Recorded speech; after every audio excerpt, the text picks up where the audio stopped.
आप लोग हट जाइए इधर से, हट जाइए और हटिए, नीचे बस। मोहतरम जनाब इम्तियाज जलील साहब, रुकने पार्लिमान सीलमपुर से मोहतरमा शबनम साहिबा हमारे उम्मीदवार जो है जनाब हाजी रईस साहब, वार्ड नंबर 233 से मजलिस के उम्मीदवार साहिबा मोहतरमा मुनाजरा राशिद अली, और बल्ली मारान से मजलिस के उम्मीदवार मोहम्मद उबैद साहब, मंच पर बैठे हुए तमाम हमारी इज्जतदार माँ और बहनें, मेरे मजलिस के तमाम साथी, मैं सबसे पहले आप तमाम का बेहद शुक्रिया अदा करता हूं कि आपने अपना कीमती वक्त निकालकर आज के इस इंतखाबी जलसे में शिरकत की है। मैं आपके सामने इसलिए आया हूं कि आप तमाम से दरख्वास्त कर सकूं कि 4 दिसंबर के दिन आप तमाम लोग अपना एक एक वोट हाजी रईस अहमद और मोहतरमा शबनम के हक में इस्तेमाल करें। बल्ली मारान से मोहम्मद उबैद साहब और वार्ड नंबर 233 से हमारी बहन मोहतरमा मुनाजरा राशिद अली के हक में इस्तेमाल करें। इनका सिंबल, इनका इंतखाबी निशान पतंग है।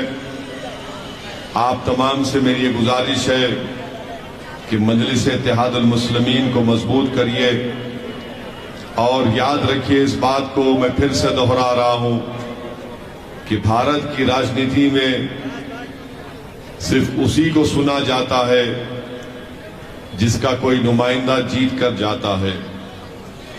अगर आप ये समझते हैं कि जज्बाती नारे लगाने से आपकी आवाज को सुना जाएगा, तो नहीं सुना जाता है। अगर आप ये समझते हैं कि हम एहतजाज करेंगे तो हमारे मसाइल और तकालीफ को हल कर दिया जाएगा, तो याद रखिए हम एहतजाज 8 दिन, 10 दिन, 1 महीना, 2 महीने कर सकते हैं, मगर साल के 365 दिन तो हम एहतजाज नहीं कर पाएंगे। और अगर कर भी पाएंगे तो उस तरह से अवाम का इत्तेमाद और अवाम की ताईद हासिल नहीं रहेगी। इसीलिए आप तमाम से मैं ये गुजारिश कर रहा हूं कि अपने वोट का सही इस्तेमाल करिए और मजलिस को मजबूत करिए। मजलिस इलेक्शन में इसलिए हिस्सा लेती है कि गरीब और मजलूम अवाम को उनका हक मिले। मैं चाहे गुजरात का दौरा करूं या अहमदाबाद के गली कूचों में फिरूं या गोधरा के गली कूचों का मैं जाकर मायना करूं, या फिर गुजरात की वडगाम की सरजमीन हो या सूरत की सरजमीन हो, या फिर दिल्ली का सीलमपुर हो या जाफराबाद हो, एक बात यहां पे नजर आती है कि जिस बस्तियों में, जिस इलाकों में अल्पसंख्यक समाज, मुसलमान या दलित या आदिवासी रहते हैं, वहां पर विकास के नाम पर कुछ काम नहीं करवाया जाता।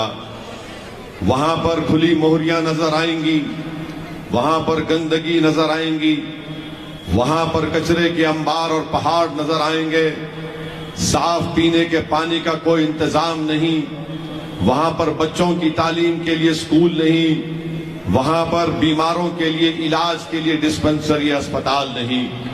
ये इसलिए नहीं करवाया जाता क्योंकि इन इलाकों में, इन बस्तियों में, इन महल्लों में बसने वाले मुसलमान और दलित और आदिवासी होते हैं। यही हाल दिल्ली का भी है।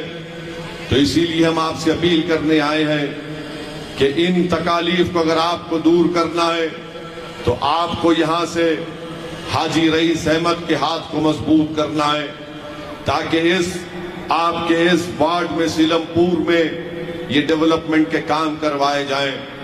और आप जानते हैं इस बात को कि चाहे बीजेपी हो, कांग्रेस हो या फिर दिल्ली की मुख्यमंत्री की छोटा रिचार्ज हो, ये कभी भी नहीं चाहते, ये 3 पार्टी कभी भी नहीं चाहेगी कि आप जमीनी सतह से अपनी कोई सियासी लीडरशिप को बना ले, वो हरगिज इस बात को पसंद नहीं करेंगे कि आपकी एक आजाद सियासी क़ियादत यहां पर पैदा हो जाए। आपको मैं जिम्मेदारी के साथ बता रहा हूं कि आपने बरसों से कांग्रेस को वोट दिया। जब आप कांग्रेस से बेजार हुए तो आपने दिल्ली के मुख्यमंत्री के पार्टी को वोट दिया, मगर आप खुद फैसला करिए कि आपको क्या हासिल हुआ। आपने अपना वोट तो इस्तेमाल किया, मगर आपके मोहल्ले में कौन सा काम हुआ? आपके बच्चों के लिए कौन से स्कूल खोले गए? अगर स्कूल भी खोल दिए जाते तो वहां पर टीचर नहीं है, जैसा यहां पर इस वार्ड में, सीलमपुर के वार्ड में है। कौन से सफाई का इंतजाम किया गया? अभी हमने सुना कि हाजी रईस अहमद साहब ने कहा कि कचरा उठाने की 10 गाड़ियां मंजूर है, सिर्फ 3 काम करती हैं। तो मालूम हुआ 7 गाड़ियों पर कब्जा हो चुका है यहां के मौजूदा कॉरपोरेटर साहब का। अभी हाजी रईस साहब ने बताया कि 250 सफाई कर्मचारी काम करना है सीलमपुर वार्ड में, और 100 काम करते हैं। 150 की तनख्वाह कौन उठाता है आप जानते हैं। मेरे अजीज दोस्तों और बुजुर्गों, इन्हीं तकालीफ को, इन्हीं मसाइल को हल करने के लिए मैं आपके दरमियान में आकर आपसे गुजारिश कर रहा हूं कि 4 दिसंबर के दिन आपको मुत्तहिदा तौर पर अपने के कोड का इस्तेमाल करना पड़ेगा।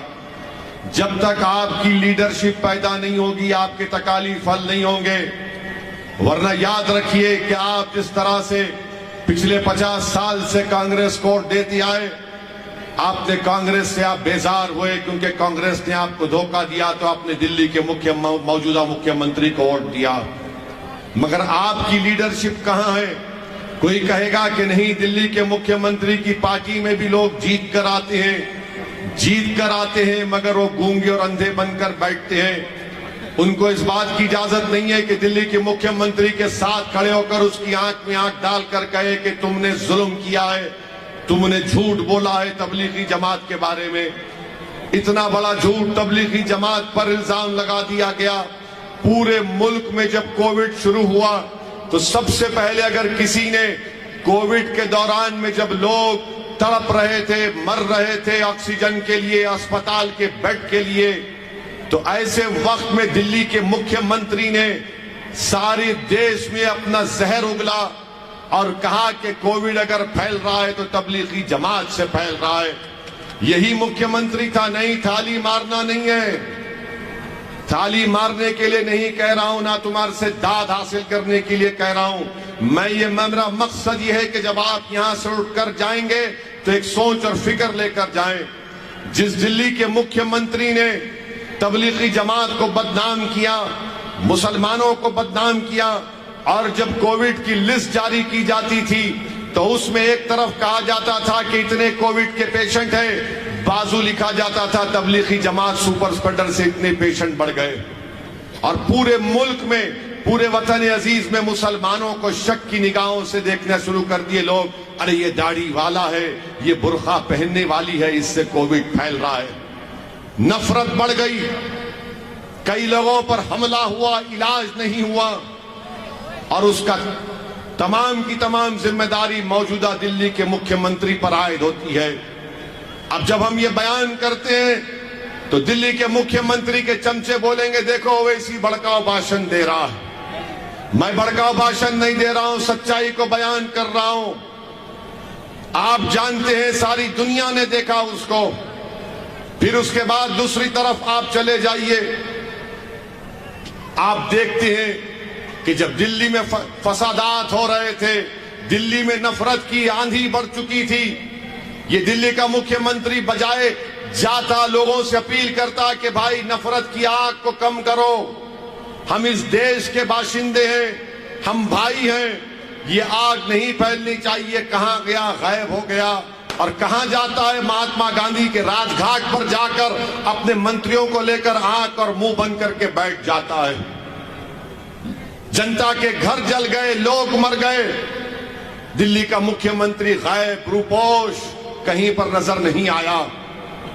तीसरी मिसाल इसकी आपके सामने है कि शाहीन बाग का एहतजाज चल रहा था, CAA के खिलाफ हम सब ने एहतजाज किया और दुनिया ने देखा कि मैं और इम्तियाज जलील ने नरेंद्र मोदी के 300 MPओं के सामने लोकसभा में उनकी आंख में आंख डालकर कहा कि CAA का कानून भारत के संविधान के खिलाफ है, ये काला कानून है। हमने उस कानून के कागज को फाड़ दिया और जब एहतजाज चल रहा था तो पूछो दिल्ली के मुख्यमंत्री से कहां पर था, तो कहा कि अगर शाहीन बाग, अगर मुझे मौका मिलता तो मैं शाहीन बाग को आधे घंटे में 15 मिनट में हटा देता था। फिर दिल्ली के फसादात में इन्हीं की पार्टी का एक शख्स जो बीजेपी में चला गया, उसने नारा लगाया देश के गद्दारों को गोली मारो। उसके खिलाफ FIR दर्ज नहीं करवाता, मगर तबलीगी जमात के खिलाफ FIR दर्ज कराते हैं मुख्यमंत्री। मेरे अजीज दोस्तों और बुजुर्गों, ये दिल्ली के मुख्यमंत्री का असली चेहरा है, ये दिल्ली के मुख्यमंत्री की असली सोच है। ये दिल्ली का मुख्यमंत्री जरूर बन गया गलती से, मगर याद रखिए ये 2013 का नरेंद्र मोदी है। ये आगे चलकर नरेंद्र मोदी के रिकॉर्ड को तोड़ना चाहता है। आप समझते हैं कि मैंने ये फ्री दिया, ये फ्री दिया, कोई फ्री नहीं दिया, कोई जेब से नहीं दे रहा है, जनता का पैसा है, किसी के बाप का पैसा नहीं है ये। अगर सब चीज फ्री दिया तो बताओ यहां पर स्कूल में टीचर क्यों नहीं है, यहां पर गंदगी क्यों है, यहां पर पीने के पानी का इंतजाम क्यों नहीं है? तो मालूम होगा कि नहीं, यहां पर टोपी वाले रहते हैं, यहां पर बुर्का पहनने वाली रहती है, यहां पर दलित बसता है। इसलिए यहां पर जब आएंगे, यहां पर जब केजरीवाल आएगा तो बोलेगा भाजपा को हराना है, हमको वोट दो। और जब दूसरी जगह जाएगा बोलेगा मैं पार्क बना दिया, मैं मेट्रो बना, वो स्कूल बना दिया, पानी की लाइन कर दिया। अरे तुम कब तक डराओगे बीजेपी से हमको? अगर किसी ने बीजेपी को कभी वोट नहीं दिया तो वो हम हैं, अल्पसंख्यक समाज मुसलमान। जिम्मेदारी के साथ कह रहा हूं, 2014 सुनिए, 2014 का लोकसभा का चुनाव हो, 2019 का लोकसभा का चुनाव हो, दिल्ली में एक बहुत बड़ी संस्था है, CSDS नाम है, उनका डेटा उठाकर देख लीजिए। आपने एग्रीमेंट कर लिया दिल्ली के मुख्यमंत्री ने मोदी के साथ कि बड़े भाई आप लोकसभा जीतिए, मैं असेंबली जीतता हूं। तो बड़े भाई ने कहा छोटे तू यहीं लगा रहे, मैं पूरे देश में लगा रहूंगा। आप बताइए मेरे अजीज दोस्तों और बुजुर्गों, आज आप देख रहे हैं कि यहां पर जो शख्स जिसको दिल्ली के मुख्यमंत्री की पार्टी जो मौजूदा कॉरपोरेटर साहब की तायीद कर रहे हैं, उन्होंने क्या किया? मुझे अभी हाजी रईस ने बताया कि जब मेट्रो चलती है, जब जाफराबाद का सीलमपुर का रेलवे स्टेशन आता है तो अनाउंसमेंट किया जाता है कि अपने जेब और सेलफोन को बचा कर रखिए, अपने जेब और सेलफोन को बचा कर रखिए। कौन इस क्रिमिनल्स को बचा रहा है? कौन यहां पर ड्रग बेचने वालों का साथ दे रहा है? मेरे बुजुर्गों, मेरी इज्जतदार मां और बहनों, आप यहां से मजलिस के उम्मीदवार को, मोहतरमा शबनम को कामयाब करिए। ये जितने अनासिर हैं, क्रिमिनल लोग हैं जो नौजवानों की जवानी को ड्रग्स के जरिए बर्बाद कर रहे हैं, जो जराइम में मुलविस हैं, इन तमाम को इंशाअल्लाह ताला हमारा शेर हाजी रईस इनको सुधार देगा चंद 24 घंटे के अंदर। मेरे अजीज दोस्तों और बुजुर्गों, आप देखते हैं कि हर जगह पर यही कोशिश होती है कि मजलिस का उम्मीदवार कामयाब ना हो। इसमें कांग्रेस, इसमें दिल्ली का मुख्यमंत्री और बीजेपी तीनों में एक पॉइंट पर मुत्तफिक है कि मजलिस ना जीते, कोई भी जीत जाए। मैं आपसे अर्ज कर रहा हूं कि अगर आपकी आवाज नहीं होगी तो आपकी तकालीफ को कोई नहीं सुना जाएगा। अगर आप अपने वोट से अपनी पार्टी के कैंडिडेट को कामयाब करेंगे तो आपकी वोट की अहमियत होगी। जमहूरियत ये नहीं है कि आप 50 साल से किसी को डालते रहें।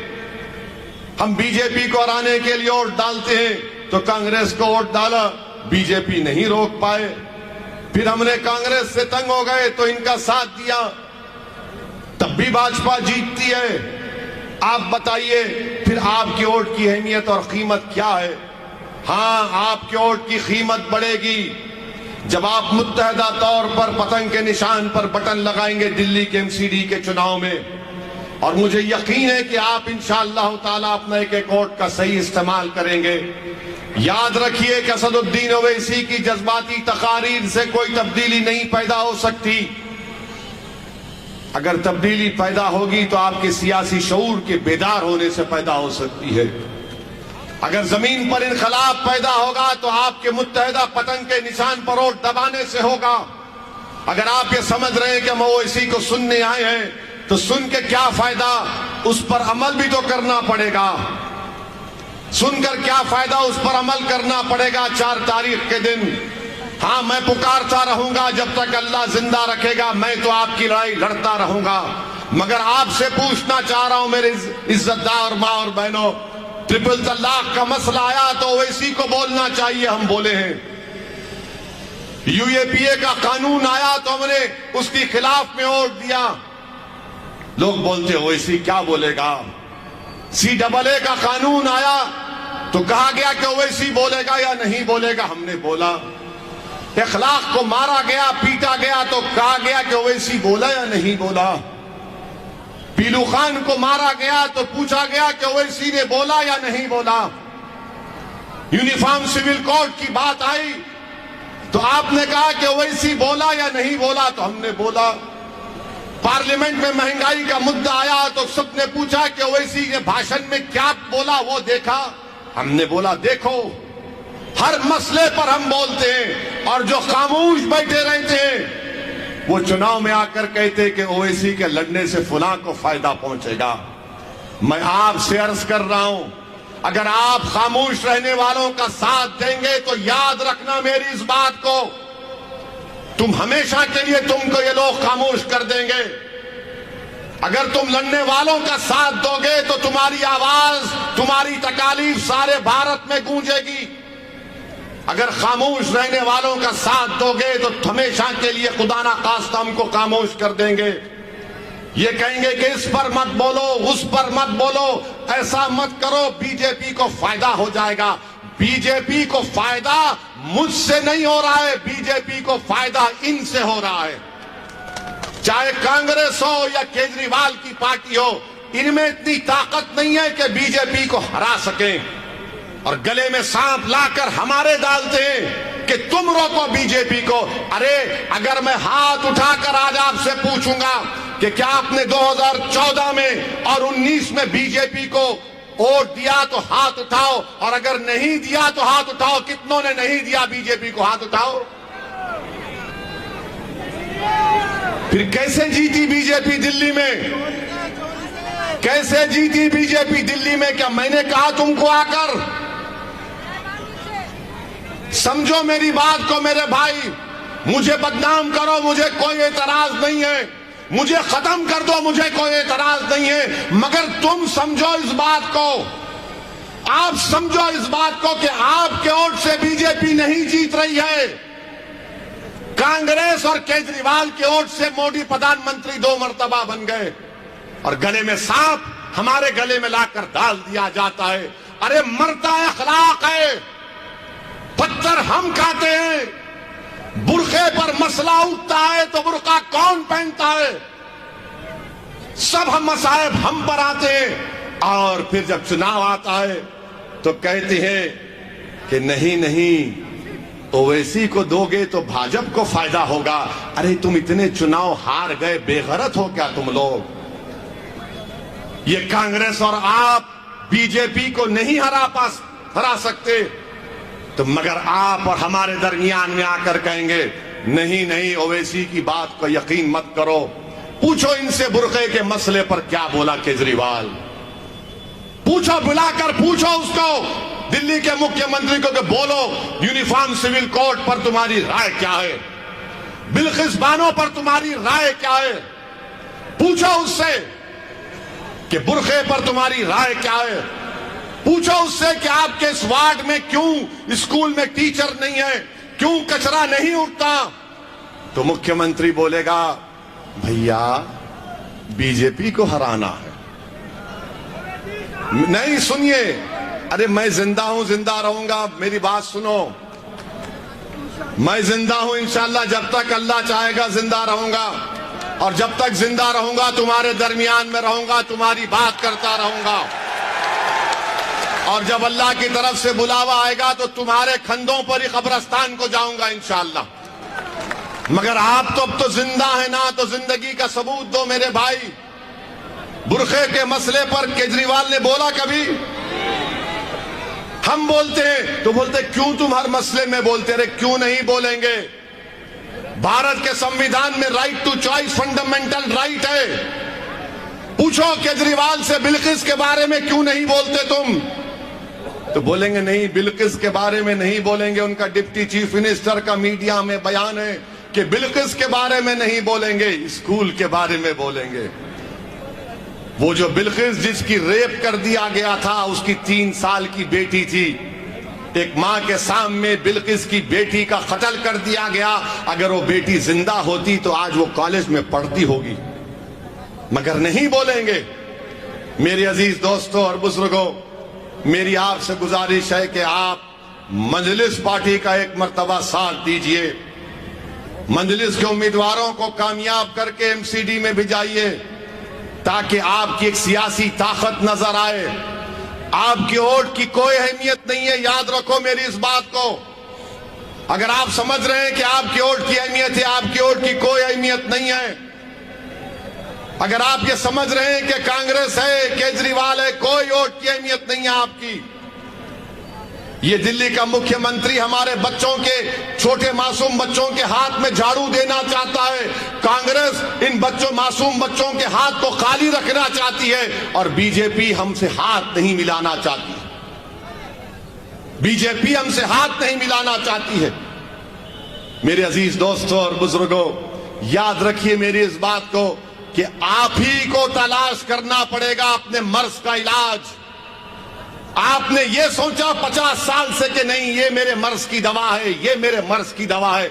मर्ज बढ़ता गया, मर्ज बढ़ता गया, इतना बढ़ गया कि अब गरीबी की सतह के नीचे आप आ चुके हैं। इसका एक ही चीज, वाहिद वजह है कि आपकी सियासी आवाज नहीं है, आपकी सियासी ताकत नहीं है।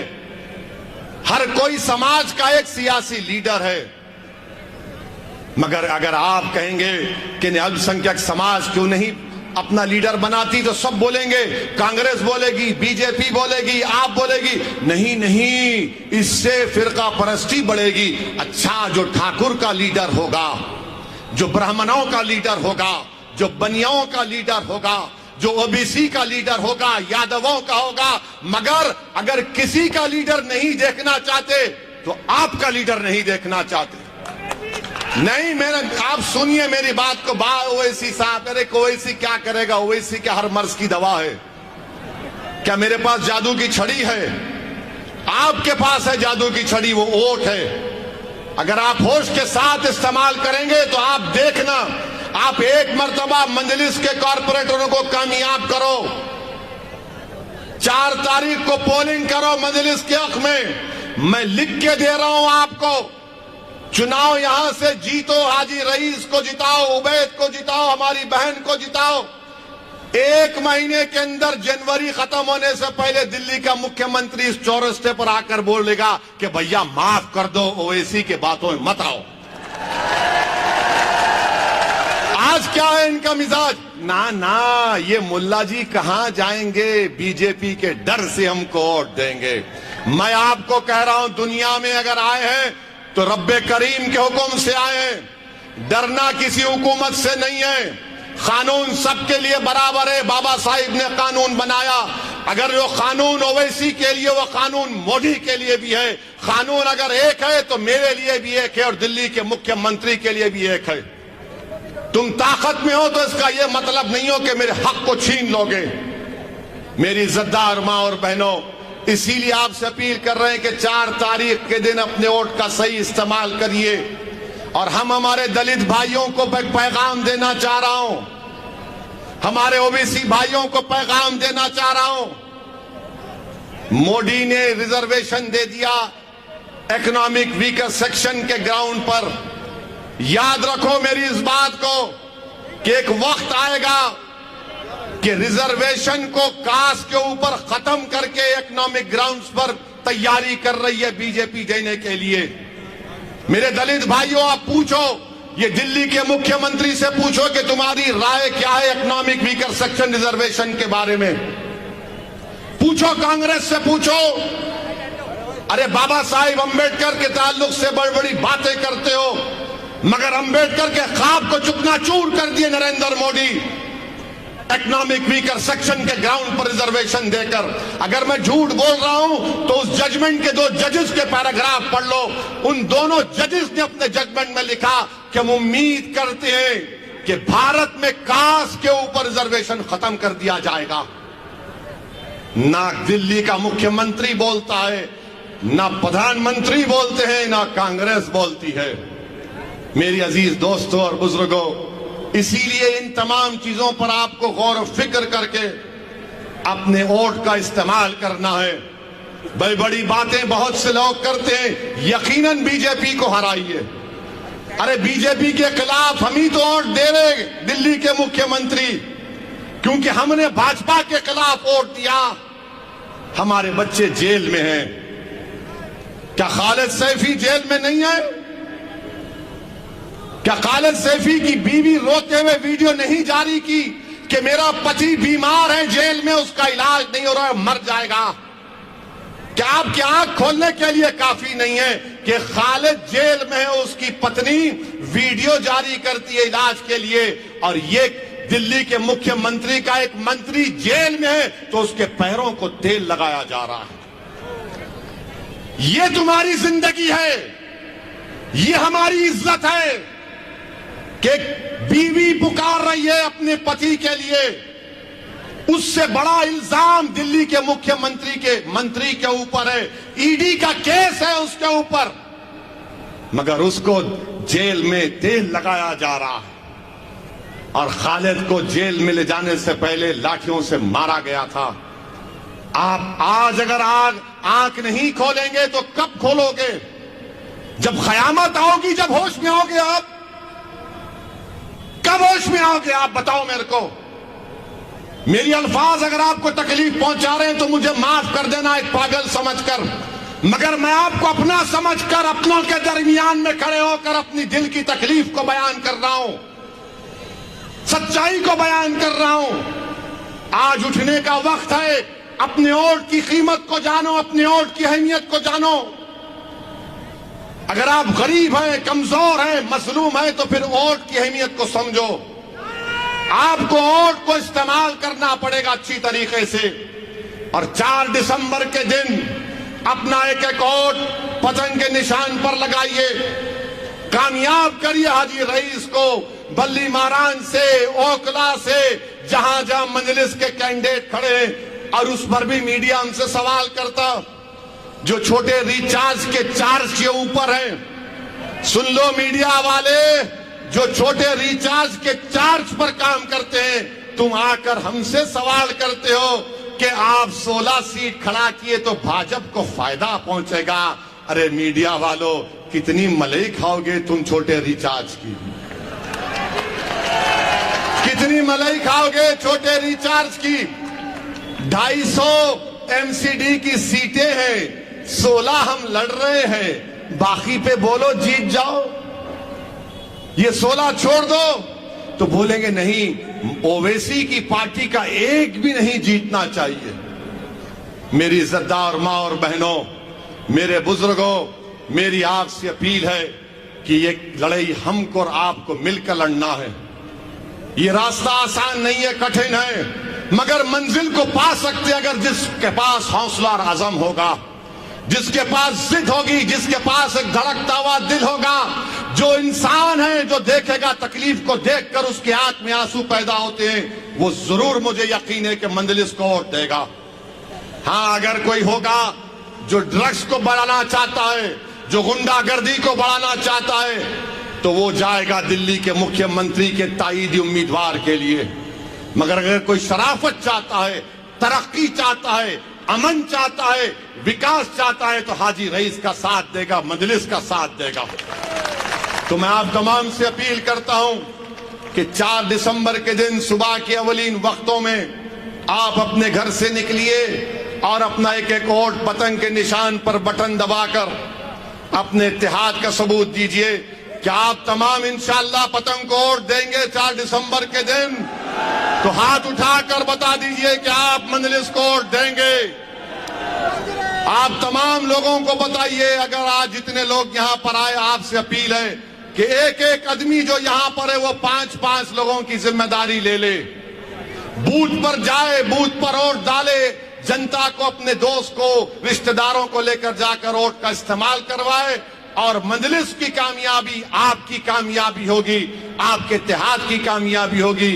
आपका बेहद शुक्रिया कि आप अपना वक्त निकाल कर आए। अस्सलाम वालेकुम व रहमतुल्लाहि व बरकातहू। नारे तकबीर। अस्सलाम वालेकुम।